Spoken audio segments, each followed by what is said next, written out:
अब दिल्ली से एक परेशान करने वाली खबर आपको दिखाते हैं। यमुना के किनारे प्रदूषण की वजह से दिल्ली की बिल्डिंग्स की नींव कमजोर पड़ रही है। दिल्ली यूनिवर्सिटी के दयाल सिंह कॉलेज के छात्रों ने एक रिसर्च की, जिसके जरिए खुलासा हुआ।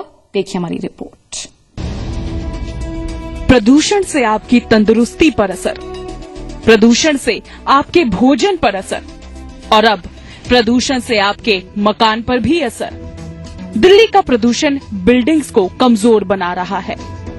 जी हां, ये चौंकाने वाला रिसर्च किया है दिल्ली यूनिवर्सिटी के दयाल सिंह कॉलेज ने। रिसर्च के मुताबिक दिल्ली का प्रदूषित पानी, हवा और गंदगी यमुना के किनारे की मिट्टी और पानी के साथ मिलकर आसपास बनने वाली इमारतों पर बुरा असर डाल रहा है।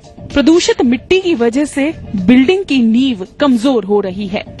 ये चेंजेस हम स्टडी कर रहे हैं with respect to their effect on the geotechnical properties, that is the construction which is taking place in and around the Yamuna river.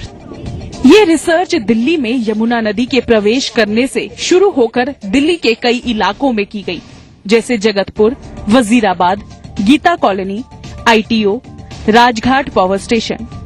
Research के मुताबिक यमुना दिल्ली में जितनी ज्यादा अंदर है, उतना ही ज्यादा असर वहाँ की जमीन पर पड़ रहा है और जमीन कमजोर हो रही है। कई सारे कंस्ट्रक्शन यमुना के अपने फ्लड प्लेन में हुए, जो कि लॉन्ग टर्म में उन्हीं की सस्टेनेबिलिटी को प्रभावित कर सकते हैं। हमने जहाँ पे टेस्ट किया इन सैंपल्स को, जैसे कि गीता कॉलोनी जैसे एरियाज पे, वहाँ पे हमने देखा कि जो वाटर का pH था वो इट वाज हाईली एसिडिक। और यहाँ पे इस सैंपल के साथ साथ हमने जितने भी सैंपल एनालाइज किए हैं, उसके अंदर कहीं पे भी हमें रिजल्ट्स एप्रोप्रिएट नहीं मिले हैं।